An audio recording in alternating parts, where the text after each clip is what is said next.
Hello, ladies and gentlemen. Thank you very much for joining our webinar. Our webinar will be Beyond Adversarial Contracts. My name is Assaf Behr, and I am the chairman of the Israeli Society of Construction Law. The subject that we have chosen for today's webinar, I've heard about this type of contract and this model a couple of years ago, after I had a few conversations with many of you. And I would like specifically to give credit to Gary Sheffer, who was pushing us in SCL Israel for this subject. The aim is to create contractual models in the infrastructure field that will combine the strengths of the public sector as well as the private sector. Will these models be the solution for all the contracts? What is the background in which these models have been created on, and which places are already using these contracts? All of these subjects we will be hearing shortly from our key speakers. I would like to introduce our chairwoman of today's webinar, Advocate Ayelet Simon Wexler. Ayelet is an Israeli lawyer. She is a founding partner in the SVSM law firm, and she is an expert in the field of infrastructure projects. Ayelet is also a board member of the Society of Construction Law Israel. Finally, I would like to thank Natasha and Virginia from BCLP for holding this webinar, and I give the floor to Ayelet. Ayelet, please. Thank you, Assaf. So I'm very happy to introduce today the two speakers who will share with us some of their vast experience in collaborative contracts. The speakers also agreed to accommodate some questions at the end, so I hope we will have time and that you will have questions. You can use the Q&A feature below to send the questions, and we will try to accommodate them. I also want to thank all the participants, especially the ones that are abroad and considering it's a Sunday. So we are very honored to have everyone with us. We have participants from 3 continents and various countries, and all of whom are busy and facing the same challenges in the infrastructure and construction industry. So it's a chance for us to understand how these construction contracts and infrastructure contracts are handled and how are the challenges managed in other places. And this is the added value of SCL. So it enables us to reach out and learn from experience gained by others and to contribute to our local industry. Our first speaker will be Daniel Prari, CEO of Cyvex Consulting Group. Daniel is a commercial consultant and is a leader in the infrastructure construction industry. His impressive portfolio includes over $23 billion in project delivery, and he has a vast range of projects, starting from major station rebuilds, highway realignments, rail systems in various countries. And Daniel is an expert in claims resolution, contract strategy, and progressive contracting models. And he will present the economic and historical case for these progressive contracts. After that, Shai Jackson, a construction dispute partner in BCLP, Byron Cave Leighton Law Office in London, with an office in Tel Aviv, will present from his experience in practicing 25 years in this field of international projects. Shai is also a member of UK SCL Council for many years and a member of Israel SEL, and also a member of the NEC contract board, and a lecturer on construction law in the King's College in London, so he can teach us a lot.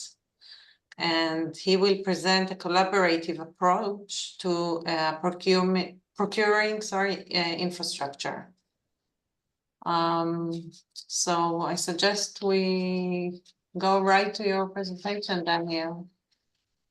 Okay. Thank you very much. Appreciate the introductions and thank you for having me. Okay.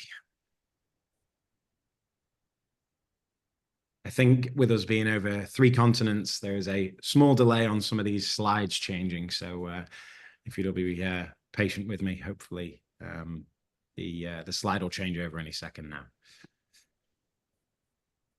Okay. Fantastic.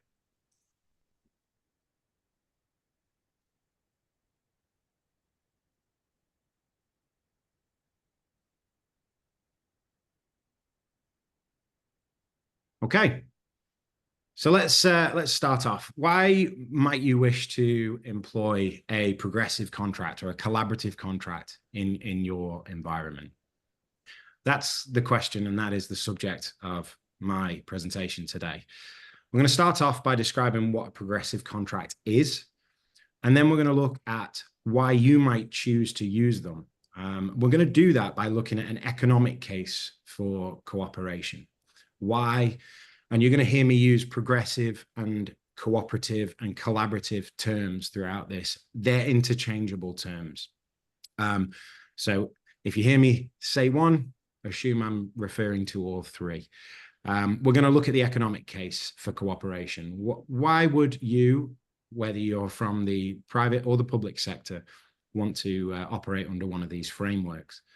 And then we're going to look at the historic precedent for progressive contracts. So we're going to look at how the industry has responded, and then look at the historic performance of these models in real life. So the first thing we're going to look at is, what is a progressive contract? In front of you here, you can see a pyramid, and this pyramid is displaying a number of different contracting models that can be used for infrastructure construction. Down near the bottom, you've got some of the more traditional models: design and build, design, bid, build. And as you move your way up the hierarchy, we're seeing more and more collaborative or progressive contracts.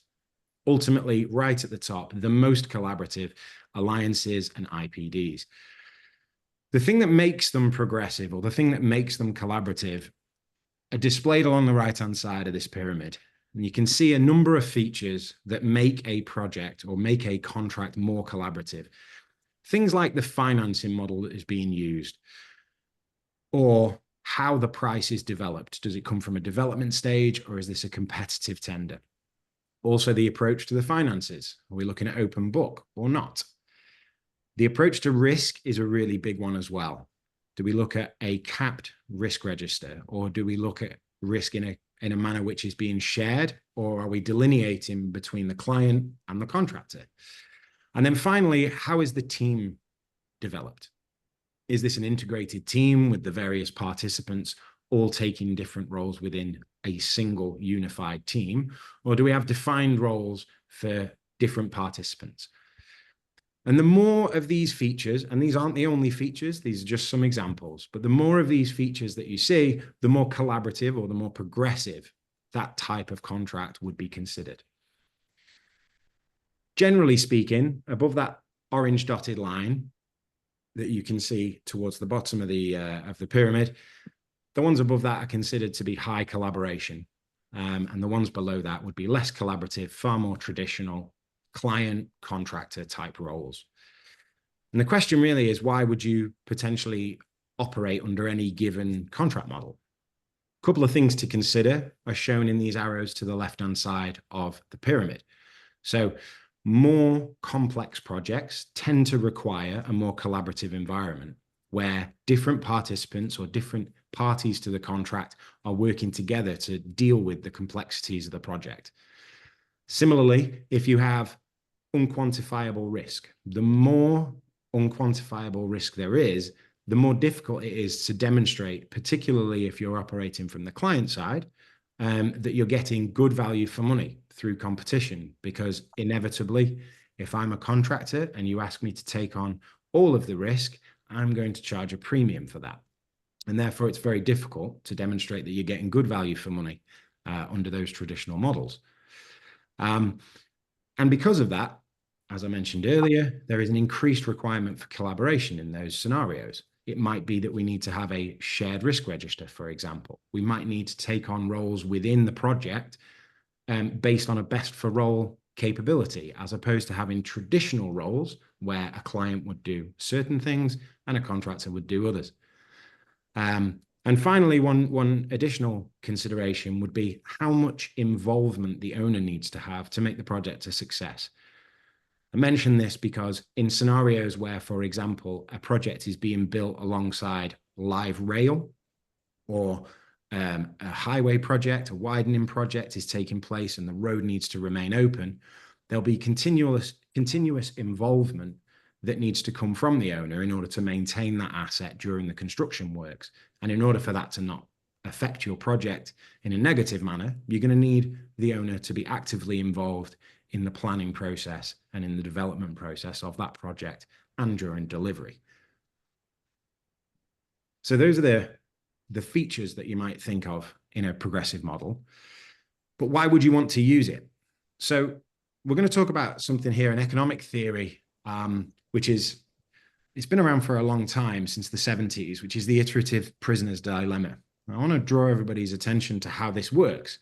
So in this experiment, participants were asked to submit a strategy on how to cooperate or not cooperate under a set of circumstances.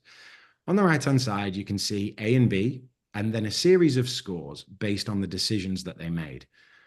In this scenario, we've got the opportunity to cooperate or to defect or not cooperate. And scores are assigned based on your decision or the other party's decision.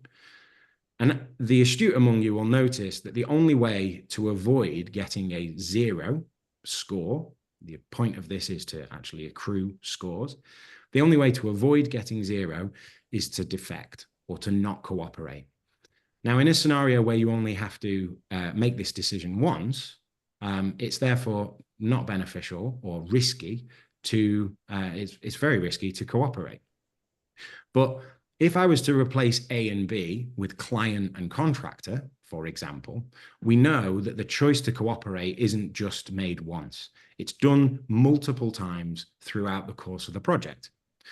So the iterative prisoner's dilemma, which was Robert Axelrod's experiments from the 70s, was a really good example or a good analogous set of circumstances to a project, because the participants had to decide whether they're going to cooperate or not cooperate over 200 rounds. So they submitted their strategies based on the fact that they've got 200 rounds where they need to decide, are we going to cooperate or not? And the aim of this was to identify the best strategy for repeated interactions in these types of scenarios, very much like in a construction contract. Now, what you can see here is the results from that. And in the first tournament, a strategy called tit for tat turned out to be the most successful strategy.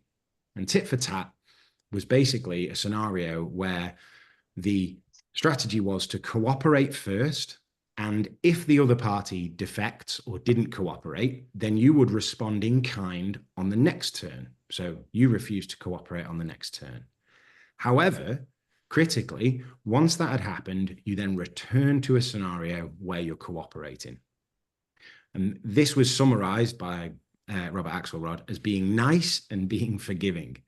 Nice was essentially that you would cooperate as your initial modus operandi. And being forgiving was to say, I don't hold a grudge. I may respond to you not cooperating. However, I wouldn't hold that against you and then say, you've defected once or you've not cooperated once. I'm never going to cooperate again. They ran this tournament again, but this time they did it with a random number of rounds, because The concern was that if you know that there's a certain number of times that you're going to be asked to cooperate or not cooperate, then you may game the system to try and get the best score. So they reran the tournament with a random number of rounds, and interestingly enough, exactly the same strategy won, tit for tat. So again, being nice, cooperating first, and being forgiving, not holding a grudge. What they identified in that second tournament was that all of the most successful strategies actually had a number of key features. So we had nice, we had forgiving, which I've already defined, but we also had two more features, which is to be retaliatory and to be clear. So retaliatory basically meant that you don't allow non-cooperative actions to go unpunished. There needs to be a negative response to somebody who doesn't cooperate. And then finally, and this will start to harken back to this, the pyramid that I showed you earlier, clarity, this idea of building trust, building a collaborative environment. The issue is that for very, very complex strategies, when people were trying to operate under these circumstances, if you had a very complex strategy, then the other party found it difficult to build trust with you. And consequently, those strategies were not successful. But there was a concern from the people who were running these experiments that these strategies were only successful when there's poor strategies available for them to exploit. So what they did was they ran a simulation which works very similar to the process of evolution in the animal world, where successful strategies would multiply as they were accruing points, and unsuccessful strategies would die off. As I'm sure you can imagine, the poor strategies from those first two experiments quickly died off and go extinct, and the best performing strategies, like tit for tat, that were nice, forgiving, retaliatory, and clear, they all started to propagate, and they became more and more successful, and there were more and more of those in that environment. There was one strategy in the top half of performers that didn't apply all four of these rules, but when the other core strategies died off, there was nothing else for them to exploit, and they also quickly died off. Interestingly enough, tit for tat again won the tournament.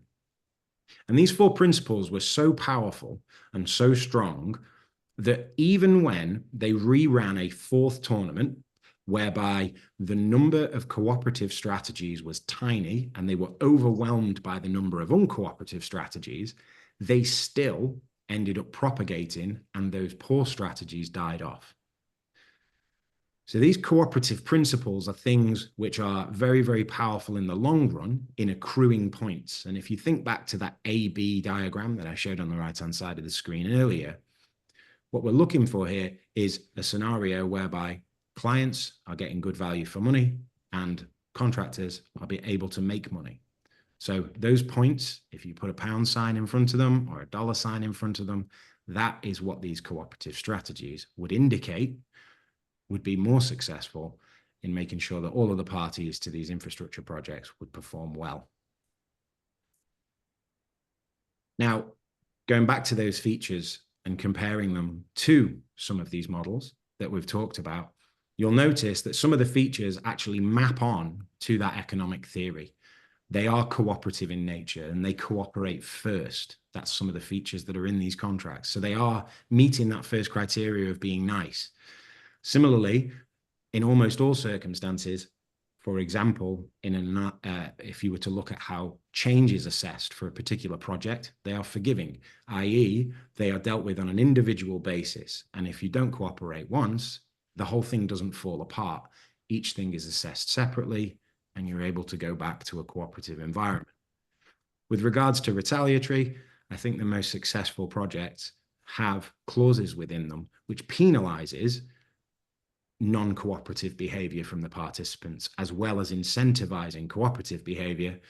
And when it comes to clarity, well, I would say that's our job as people in the legal profession, to make sure that we're drafting contracts which are clear and understandable to the people who are actually building the project. And I'm sure that when Shai talks about some of the models that are used, particularly in the UK, I know that clarity within the contracts themselves is a really key point. The question really then is, now that we know what the economic case is, Does it have real world application? And the answer is yes.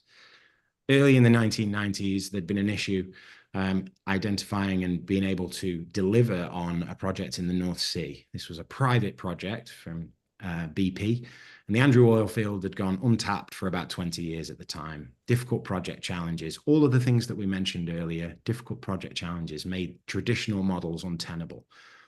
And they adopted an alliance model here, which, as you can remember from the triangle earlier on, is the most collaborative environment. And what that allowed BP to do was to actually procure a contractor to deliver these works. They brought down the initial price from 450 million down to 320 million as a result of adopting this type of model where there were shared risks and a collaborative environment.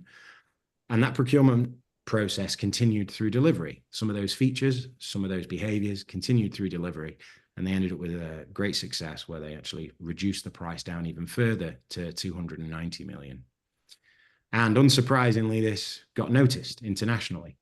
And the earliest examples of this being adopted from a public procurement model were in the mid to late 1990s in Australia.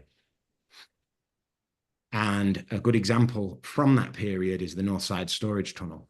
Again, challenging project. Difficult thing to deal with. Hard rock tunnels to deal with storm overflows and sewage in the harbour at Sydney in the build-up to the 2000 Sydney Games. That's a very high-pressure environment for anybody to operate under. Nobody moves the Olympics. You cannot extend your schedule or your programme. The games are going to go ahead. And again, by adopting this alliance model, they were able to complete within the critical guideline, to the critical deadlines of the games. And additionally, managed to make significant cost savings by avoiding disputes and managing risks throughout the process. And it didn't stop in Australia. I think that's the key point. It continued to grow. And over the last 15 years, we've seen examples of these collaborative models being adopted all over the world. Examples in Australia, New Zealand, the UK, the US, Canada, and even South Africa, along with a few other European countries as well. Excuse me. So the big question now is, okay, we've seen it being adopted, but what is the real world performance? And the truth is that the performance has been very good. Colleagues at Arcadis in the last few years did a study of 61 independent alliances from around the world. And the performance against the target cost was very, very strong, with most of the projects coming in below the target cost and only a very small number exceeding the target cost. And it's not just Arcadis that are saying this. There's been independent verification from other parts of the world as well. The Department of Treasury and Finance in Victoria found that 85% of the alliances had actual costs that came below the target, and 94% of the alliances were completed on time or ahead of schedule. Similarly, RMIT University in Melbourne found that 50% of the projects were delivered under the final target cost. So this performance has been consistent around the world. So to go back to the original question, why would you want to adopt a progressive contract for your project? Well, progressive contracts share many features with some cooperative strategies. And those cooperative strategies have been proven through economic theory to be successful for the parties and more resilient to change. And very importantly to us who are working in the built environment, those models are not just theory. They have real world application and a global track record of high performance. And that really is evident from some of those studies and some of those case studies that were demonstrated on those previous slides. So maybe a progressive contract will be appropriate for you. And that is the end of my presentation. Thank you very much for listening to me. My name is Daniel Parry. If you want to find out more about this kind of stuff, myself and my colleagues do produce some useful materials. You'll be able to find that on the website or our LinkedIn. But yeah, thank you very much. I'm going to hand over now to the next speakers. Thank you. Okay, thank you very much, Daniel. And we will take the questions at the end, so we are not leaving Shai stressed with time frames. So please, Shai, and we will take the questions later. Thank you, Ayelet, and thank you to Assaf Israel for inviting me to talk about that. I want to start where Daniel ended, which is really, why are we talking about this? Is it a bit of a theoretical utopian idea, or is there any practical implications? The simple answer is that traditional contracting doesn't really work very well. The traditional model of going for a competitive tender, driving for a very low fixed price, putting all the risk on the contractor, and then being surprised when the focus is on claims and not on delivery is not really working for people. We see a lot of EPC contractors who are not willing to take this risk anymore. They simply cannot price for what are incredibly complex projects. And we see employers and clients who realize that it's not very effective for them. And this is really what is driving this interest in collaborative contracting. And it's a question for you, really. Are you happy with the current system? Is it working for you? And if it does, that's great. But in many places in the world, it just is not working. And that's why everybody's looking at alternatives, collaborative contracting, which includes things like early contractor involvement, a very different approach to risk. A lot of it is about how you manage risk. And risk is where all the cost is, but also dispute avoidance and a better relationship overall. And it's not just a problem in the UK or in Israel, it is a global problem. I'm not going to spend time ruling all the projects that have come over time and over budget, but if you look at this report from HKA, it is quite interesting. A lot of detailed analysis about all the reasons that cause construction projects to go late, to cost too much. I suspect you all have your own views and experiences, but this is the problem that we are trying to solve. And from a UK government perspective, the construction playbook, which was published recently, is their manifesto for how they're going to approach construction. It's a very interesting document. You can download it online. And as you can see, it's about sustainable relationships between the clients and the contractors. It's focused on outcomes. It's about promoting collaboration because they believe that it will make things more efficient. It will improve delivery. And they recognize it's about aligning commercial interests. It is all about the money at the end of the day, but it's about using the commercial realities to provide an incentive for better delivery. And Daniel mentioned some of the research. There is actually an international standard for collaborative working. And again, you can have a look at it. Some very useful guidance as to how it all works in practice. But for the lawyers in the room, there's a few of them, I think, how do we contractualize collaboration? How do we put in obligations to make people be, as Daniel said, nice to each other and forgiving? Well, there's a choice. If you look at the Americans, you've got the Institute of Architects, which has got some standard forms for integrated project delivery. One way of looking at it is through framework contracts, which are becoming more popular in the UK. You've got FAC1, TAC1. And last year, they've also published a note about how you use a framework contract, which is at the more extreme end of collaboration, closer to alliancing in effect, but with an underlying contract such as NEC, FIDIC, JCT, or anything else. So it's a bit of a combined approach. And then, of course, we've got NEC. And as Ayelet said, I'm a bit involved with NEC, so I'm afraid I've got a bit of a bias. And a lot of what I'll be talking will be about NEC. We've got now a Hong Kong edition, which was published in 23, because the government in Hong Kong has decided to use that. There is an NEC4 alliance contract, which, as Daniel mentioned, is the extreme end of collaboration. And it's important to understand, and you can see, there isn't one collaborative contract. It's an approach. It doesn't really matter which contract you use as long as it's got the right features.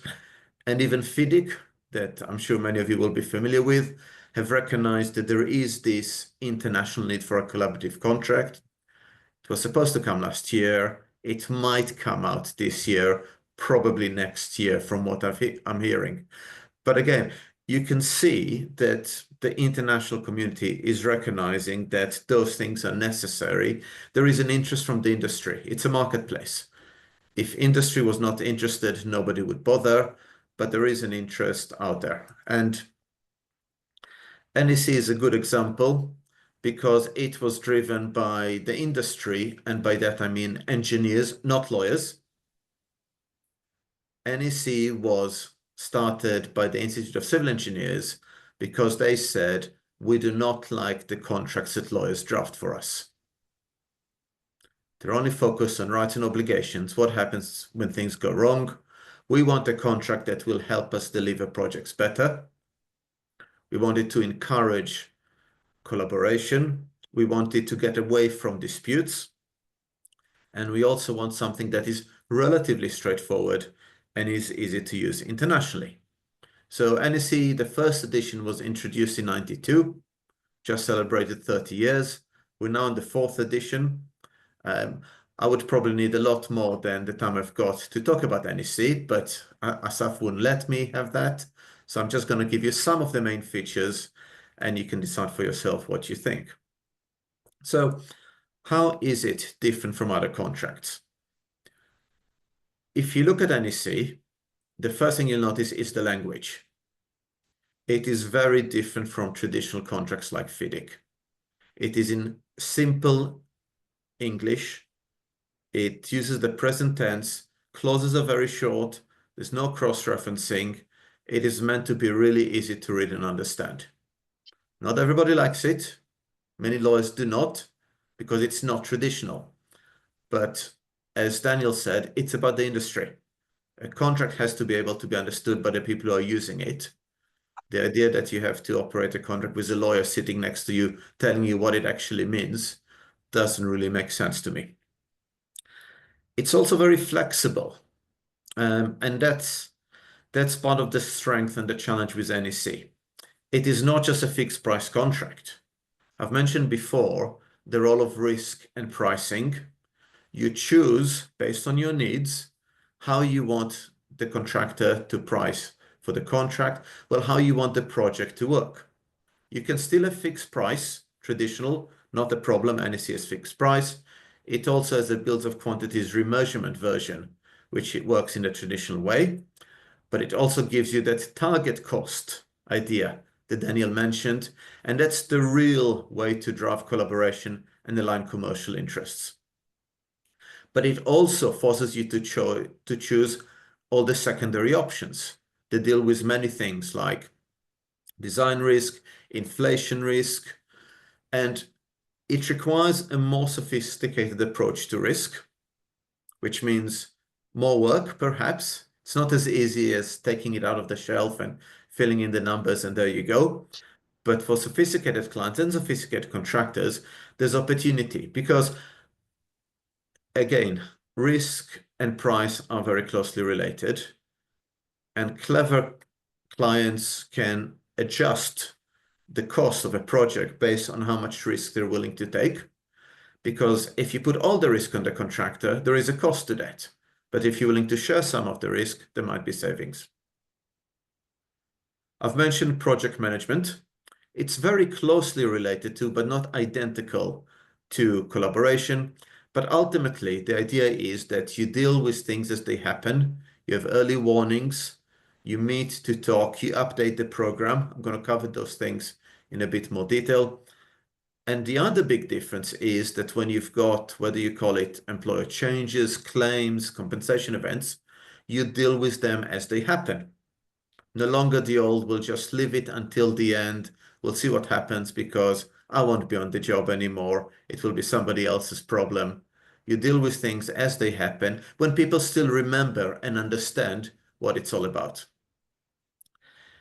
And then in terms of reaching collaboration, the contracts have what English lawyers really, really struggle with, which is a good faith obligation. Now, I know Israeli law has it. It's come from the German law. And I not ever appreciate, but in English law, there is no general duty of good faith in contracting. And a lot of very senior judges have said they don't really like it, but the industry does. So we now have it in contract, and we have courts that had to deal with construction disputes based on good faith. I've mentioned incentives. Incentives are very important to drive collaboration. As I've said, it is all about the economics of making parties collaborate. And I will also speak towards the end about dispute avoidance, because I'm not going to pretend there are no disputes in collaborative contracting. There are, or at least differences. But what is different is how you approach those issues when they come up and how you manage them in a way that avoids a traditional approach. Now, in terms of international use, you've got some examples on the screen. It is very big in the UK. It's been used for the Olympics, for Crossrail, High Speed 2, for the 2 nuclear power stations, and also for roads, all sorts of jobs. It's been used in Europe. I've mentioned Hong Kong. It's got its own version. Singapore is an interesting example because Singapore liked the idea of collaboration, but they were not then comfortable with NEC. They're now trialing NEC. So what they did, they took their standard contract for public works and they've added a collaborative module that was supposed to introduce collaboration into their standard construction contract. And they now moved over to full NEC for some trial projects, trying to see how it works. Very big in Australia. And then slightly unexpectedly, Peru is the other jurisdiction where it's becoming very popular. And in March, an official translation of NEC to Spanish has come up. So we're hoping that we're going to see more examples of it being used in Latin America. So moving on from the very wide background to a bit of the practical stuff. I've mentioned early warnings because that's the sort of clause that other contracts usually take from NEC and copy in. FIDIC introduced early warnings in effect into the 2017 edition. And it's a simple idea. You've got a risk register. You start with one with the contract and you update it. And both parties have to tell each other about anything that affects time, cost, and quality. And they have to meet and discuss how to mitigate those risks. It's not about contractual liability and claims. It's a mutual obligation. It's about good project management. It's very difficult to argue against having such a mechanism. And it does have some sections for the contractor if they don't follow it. But as I've said, in terms of project management, it's a really basic tool that is very easy to implement and it's difficult to argue against. The other thing that is a bit different with NEC is the program. And I know there's at least a few programmers or schedulers on the call. To me, it's always seemed essential for a good, complex project to have a really good program. NEC requires the contractor to have that, but it also requires the parties to update it every month. The project manager has to either accept it or explain why it's not accepting it. So there is full transparency and parties know at any time what state the project is at. Again, it's not easy. The one thing I will tell you, collaboration is not easy. You have to invest more during the project. So to operate this process, you might need more people. You might have to deal with cases where project managers don't always understand how it works and they don't accept the program. And if both parties don't do it, you lose the benefits of the program, or if they just see it as a tool for liability. But ultimately, it is a project management tool. And if you have a good updated program that is regularly based on the as-built progress, when you get to the end, if you do have disagreements, the job of the forensic delay analysts is much, much simpler. And then we get to the target cost, which is really the big difference with collaborative contracting, because other than just a fixed price where the contractor has an incentive to reduce the costs, the employer doesn't really care as long as the costs are within that. The simple economic model is that you enter into the contract and you agree to a target cost price. It's not a fixed price, it's a target. And what happens during the works, the contractor is largely, not completely, paid actual costs plus a fee every month. And you adjust the target based on things which are client risks, for example, changes. If the client introduces a change, then the target gets adjusted to reflect this change. And at the end, you compare one to the two. And if the real cost is below the target, you share the savings and the contractor gets a bit more money. And if the real cost is above the target, you share what we call the pain, and the contractor has to give back a bit of money, which obviously is a bit of a challenge psychologically. And it brings you to the question of, does it really work in practice? How does it work? Well, like I said, it's got its challenges. You have to have a realistic target cost. You have to operate it properly. Both parties have to understand the model. And in the UK, we have seen it work. It's taken time for the parties to learn how to use it. It's not always straightforward, but it does create an environment where it is in the interest of both parties to manage things efficiently and reduce costs as much as possible, because they will benefit if they do, and they will both suffer if they don't. And if they don't, well, that's where you will end up with disputes and disagreements. And I thought I'll just share with you something that we have in the UK. It's relatively recent. It started from an initiative between the RICS and Transport for London. It's a conflict avoidance pledge.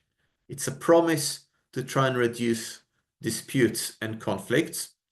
As you can see, it's been signed up for some of the biggest employers in the public sector. And you might think it's all very nice, promising to behave nicely, but there is a bit of science behind it. It comes together with a toolkit. It does give you guidance on what you need to do in terms of early engagement, conflict management techniques, agreeing a process that can work better for you. Because the other important thing to understand that the UK and many other countries such as Canada, Australia, Singapore, we have introduced a statutory dispute resolution system only for construction projects, because the government realized that the construction industry was so bad in managing disputes that it needed its own system. It's called adjudication. You get a decision within maybe 2 months, and that decision is enforceable by the courts. That is skill of arbitration in the UK. It's been very effective, but even that is being seen as a bit too aggressive, a bit hostile and unhelpful. So public bodies, the industry, are looking for slightly softer alternatives. That's one of them, and it does seem to work. I thought I'll finish by sharing a case study from Network Rail, the body in the UK that is in charge of managing the railway systems. And this is part from an interview given relatively recently. And I won't quite try to explain how the head of claims and contract compliance has reached the numbers and has said that they've saved £1.2 billion through dispute avoidance, but they certainly thought there was a lot of value to it. So I think that's probably a good place to sort of finish. The conclusions that I've got about NEC apply to every collaborative contract. They are very different from traditional form of contracts. It's not just about the contract, it's a real change in mindset and behaviors. And that is the big challenge, especially for people who have been in the industry for a long time. It requires open communications, an ability to make decisions, especially on the employer side. And again, that can be a challenge. It requires understanding what the contract actually means, which should not be a surprise to anyone. But when you're entering into a slightly more complex collaborative contract, that is important, and you do need more people to manage it. But it's a simple idea. The more you do during the project, the less you'll have to argue about later, but you'll also have more transparency and confidence from the client side that you know what's happening. And if you don't use it in the way that it's intended to use, then it doesn't really matter what kind of contract you sign. Even if you sign NEC or any other form of collaborative contract, you're not going to get the benefits. So hopefully that's given you a bit of an idea of what collaborative contracting is all about. And I think we're now happy to take some questions. Thank you for listening. Okay, thank you both, Daniel and Shai. I think first question you already answered, Shai, and that's the emphasis on the need to actually act according to what's written in the contract. A lot of times, especially in Israel, we have all the mechanisms set very clearly in the contract, but they're actually not activated. People are not nominating adjudicators or not even nominating the arbitrators. And then, like you said, they're not managing the risk schedule. They're not solving the disputes, even though they are, the contract says that they will be solved or resolved during the contract and so on. But I think we do want to ask, to take a moment to discuss how are the contractors selected in a public tender process when they are not committing to a specific price.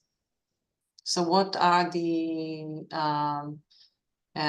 typical selection criteria that you would find in a public tender for selecting a collaborative contractor? Shai, I think we will start with you and then Daniel will add. Well, it's not really that different. I mean, one criteria is technical ability, and that's not going to be any different. In terms of the price, if in traditional contracting you go for the fixed price being offered, you look at the target cost, and the target cost in a way reflects the same thing, but it depends on how, what you don't get is, and that's the potential benefit, in traditional fixed price, the contractor includes all the risk they can think of. And you try to negotiate it down, and some of the risk may or may not happen. With a target cost, you don't have to include all this risk because it's shared. The other thing is you can adjust it more carefully. So for example, and we've seen it in the UK, the employer tells the contractors, provide me with your proposals with a target cost, but also tell me how would it be different if I took the risk of change in law. And it does make sense for a government body to take the risk of change in law. They have slightly more control over it. And we've seen contractors saying, well, if I no longer have this risk, then my price will be lower. So there is this flexibility, but it can operate in an open tender, and we've got tender regulation just as you do in Israel. The other thing is, how do you choose a contractor that is collaborative? That's a bit more difficult. You look at the previous experience. We've had projects where the clients had effectively psychological workshops, trying to see, are those people really team workers? Will they really be able to work with us? And that's maybe a bit extreme, but once you've done it a few times, and it goes back to Daniel's prisoner's dilemma, it's not a one-off. That is a long-term relationship. If you're building roads, you want to have a good relationship with the roads authority. If you're doing rail, that's who you want to be friendly with. And it all comes in together. But price is obviously still very important. And a target cost, in a way, is not that different from a fixed price cost.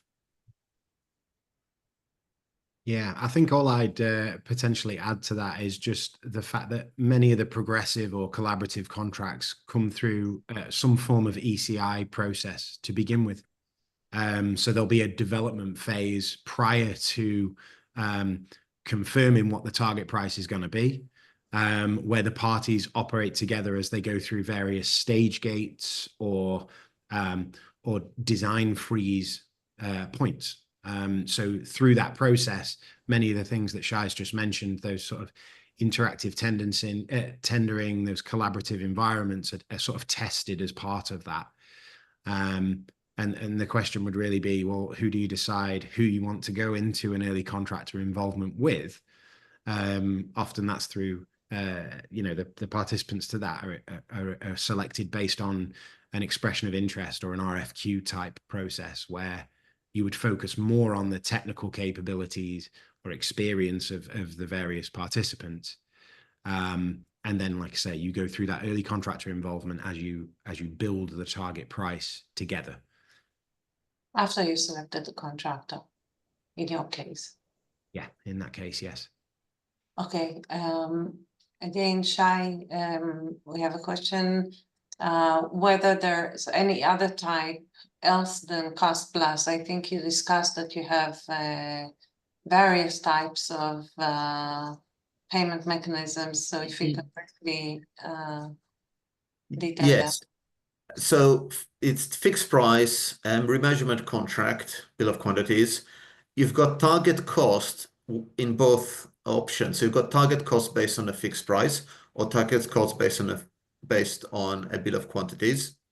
You have a management contract, which is quite unusual, and you've got what you call cost plus cost reimbursable. It's not that usual, but in some cases, when you have to start very quickly, when the scope is not yet developed, then doing at least some of the work on cost reimbursable is what makes sense. And I think that's the important message is that you don't just choose a contract because you've used it on a previous job. You think, what does my project need? What's going to work best for my project? And then you adjust the contract to suit the project and not the other way around.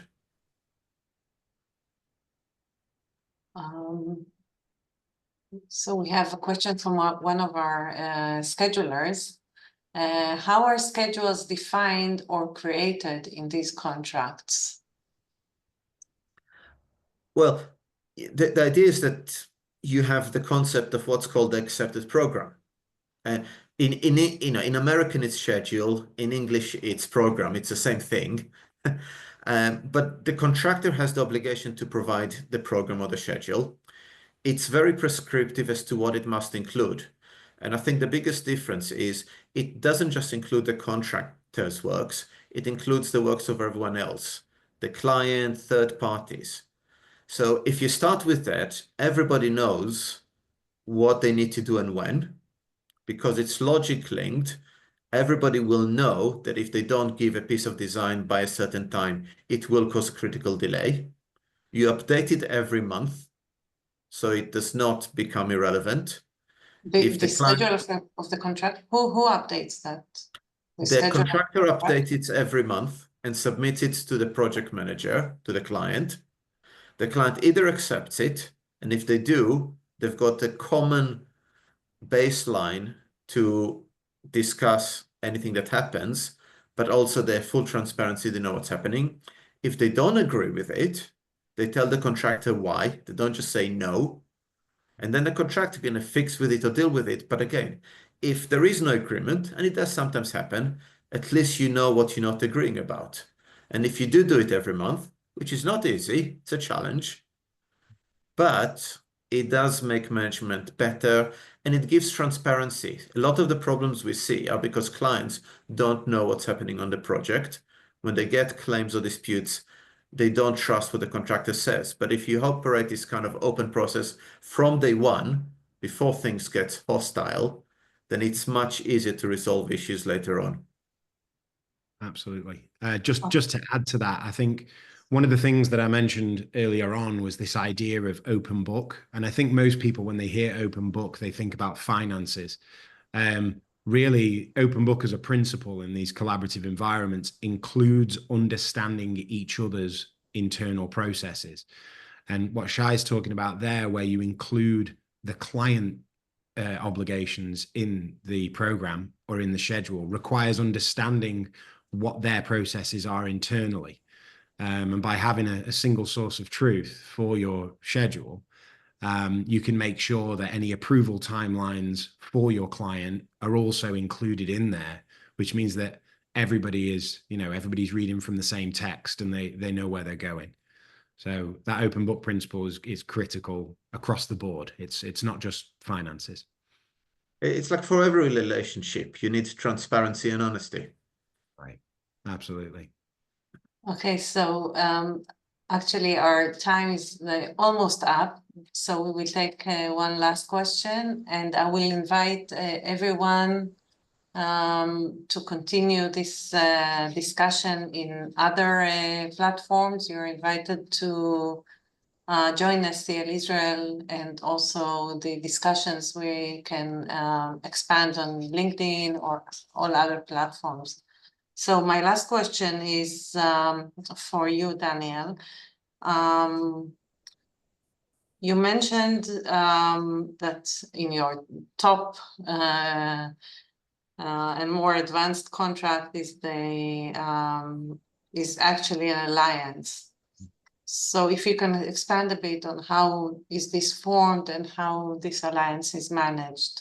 Expand in 2 minutes. I will invite you to a bit more.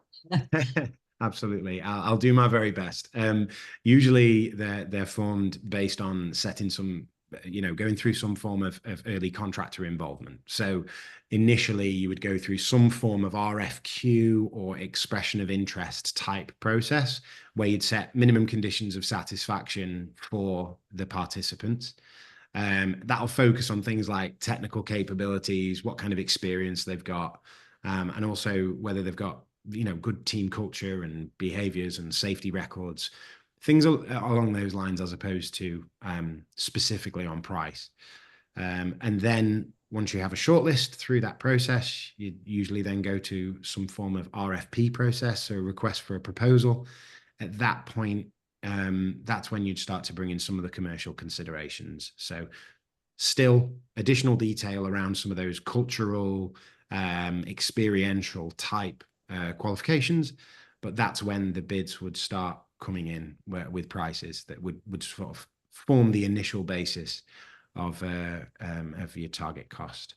And I think Shai mentioned this earlier, quite often during these first 2 stages, that's where you'd have some of the more interactive elements of the tender process, where you'd be perhaps running collaborative workshops, working on how, problem solving with the integrated teams, comms skills, and at that stage then the development into the target cost would follow the RFP, and the RFP process, as I say, would be the second stage of that, where you would choose your contractor, if you like.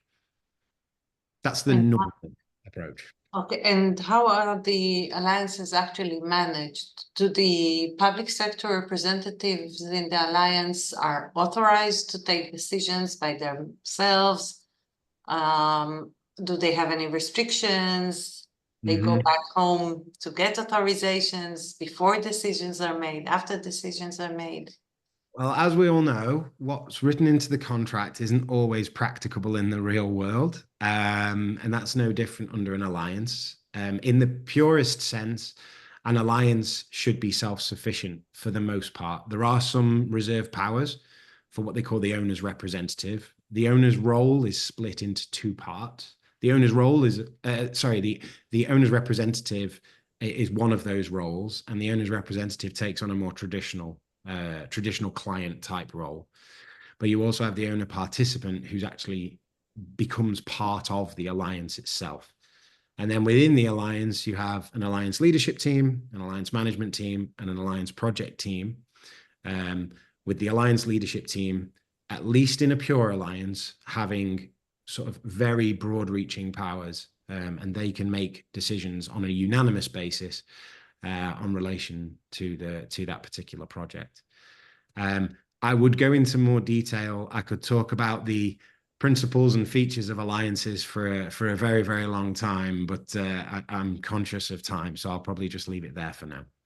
Okay, so thank you very much for your participation, everyone.